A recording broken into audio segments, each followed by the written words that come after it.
Okay, let's look at 4 examples of 2-measure C fill licks. So these are fairly simple, but they have really nice rhythms to them, and they sound really good as first position backup fill licks. And the reason for doing these is to where you just want to get away from just having to roll over the chord. This adds a little bit more of an interesting content. So let's take a look at example number 1. Example number 1, we're going to be starting on this first position partial C chord, just a 2-finger C chord. We're going to have ring finger on first string, 2nd fret, index on 1st fret, 2nd string. And that's our position we're starting out of. So this is going to start with 2 quarter notes. And I'm going to be plucking this starting with my thumb, and that's a quarter note on the 2nd string, hitting the root note, and then hitting the 3rd string. Except I'm going to have my middle finger down on the 2nd fret, 3rd string. So I'm going to an A note there. Now that's going to feel kind of like an A minor, but it's basically just a scale note that walks through the C chord. And these are going to be really good for getting your middle finger to move around from the 3rd string to the 4th string. So it gives it a little bit of action there and creates just some nice motion to where it's not just a static C chord. So we're going to start here by quarter note on the 2nd string, pluck with thumb. Quarter note on the 3rd string with middle finger on 2nd fret. Pluck with thumb again. And now we're lifting up off of the middle finger. We're just going to do a square roll. That's going thumb on the 3rd, index 2nd with, index 2nd string. And then we're going to take our middle finger now and put it on the 4th string, 2nd fret, pluck with thumb, and then middle on the 1st. And this is something you'll hear Scruggs doing, Earl Scruggs, and in this case, we're just repeating that 2 times. Very simple, but sounds really nice. So we're going.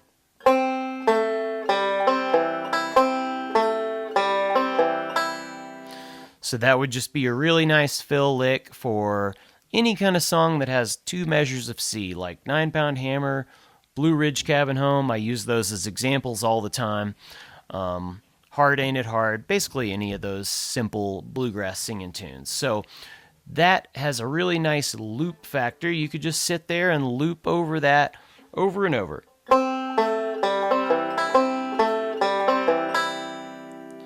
So that's example 1. All right, now example number 2, we're going to be starting in the same position, but we're going to have a little bit different motion going on here. We're going to be starting it with the thumb, same thing, starting with the 2nd string quarter note with the thumb. And now we're going to have 2 eighth notes going from 5th string to 1st string. That's thumb on the 5th, middle on the 1st. And then we're going to have a pull off with middle going from 3rd string, 2nd fret. We're going to pluck that with the thumb. This is basically a square roll. Well, it's actually kind of a hybrid roll, but we're about to go into a square roll here. So we're going to pluck thumb on the 3rd string, and now we're going to pull off with the middle finger. Now on this case, I generally pull down towards the ground. Pull-offs, you can sometimes go in different directions, but in this case, I typically kind of pull down towards the ground. I'm kind of pulling it off to the side to activate the string. And then index is hitting the 2nd string, and then taking my middle finger and I'm putting it on 4th string, 2nd fret, pluck with thumb, and then index on the 3rd open, and now thumb is coming back to 2nd string. So this might take a little second to get that comfortable to move like that. So I'm going, here's the first measure again we've got.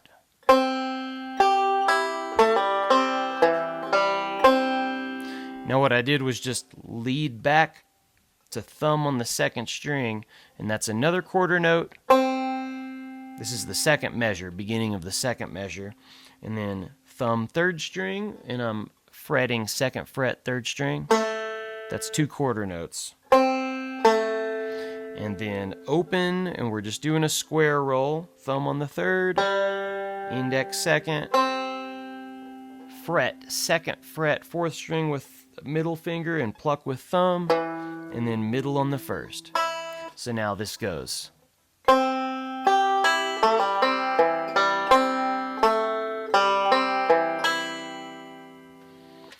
Really nice little fill lick there. So let's take a look at example 3. All right, example 3 has a little bit more going on, but just like the other ones, we're starting in the same position with index on first fret, second string, ring on first string, second fret, and again, we're starting with a quarter note. And then we're going to do a backward roll, starting on middle on the first, index second, and then we're going to do another pull off, same pull off with the middle finger, pluck with thumb, index hits second, and I'm plucking that with my index on the right hand. And now what we're going to do is something a little different. We're going to take our ring finger off of the first string, and then we're going to place that on the fourth string third fret. And now that's going to give us a little sus sound. We're going to be adding, it's kind of going to give us a little bit of a gospel sound. We're adding an F note over the C.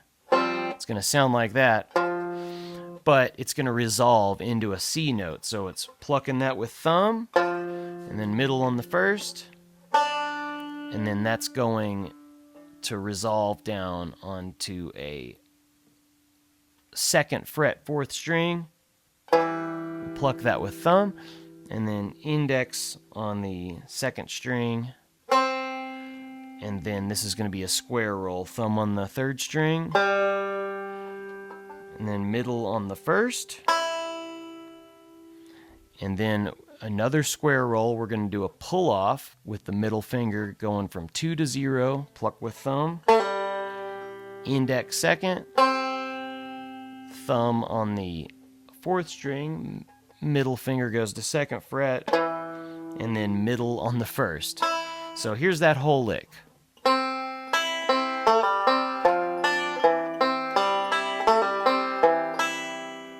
Okay, example number 4 is probably one of the easier ones to mechanically do, but we're going to start now in basically the normal C chord, but our first note is now going to be on the fourth string, so this one's going to be a little different. It's going to sound like this.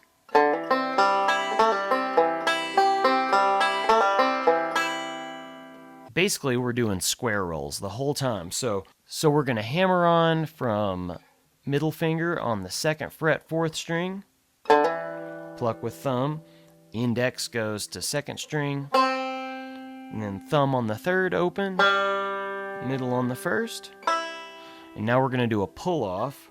Third string, we're pulling off from 2 to 0 with our middle finger, pluck with thumb, index hits the second, and now we're taking our middle and going to the fourth string second fret, pluck with thumb, middle on the first. So that's the first half of the lick. It goes.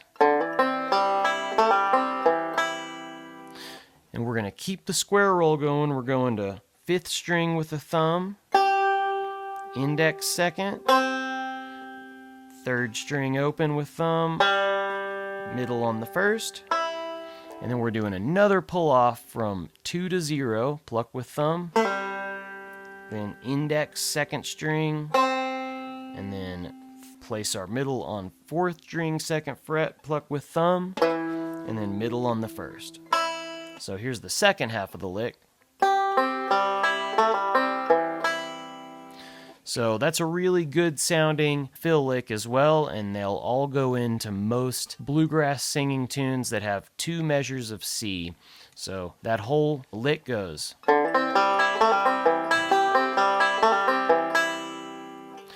So learn all 4 of those and try to learn them just how they're written.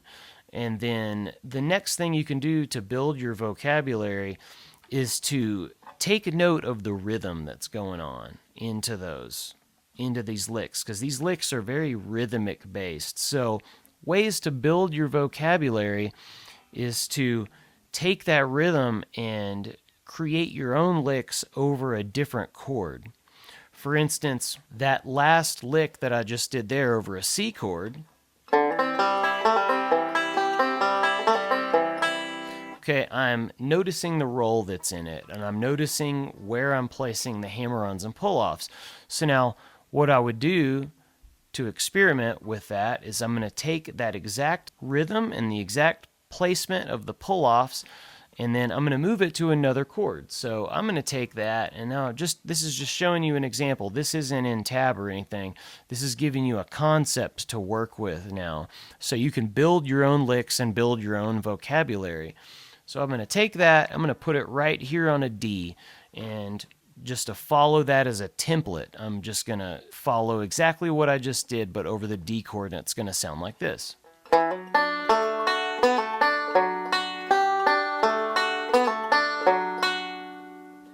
Which was... All right, so there you go. Now you've got a D lick because I just took that rhythm and moved it around. So you just have to experiment and try to get a little creative with it, but that's how I build my own licks, is doing exactly that. Okay, then I'll take that. Let's just see what it sounds like over an F chord. Okay, and I'm going to use open strings, and I'm going to use the same roll with the hammer-ons and pull-offs. So here's another example of moving that rhythm around, and I'm placing the hammer-ons in the same spot. So I'm going to go.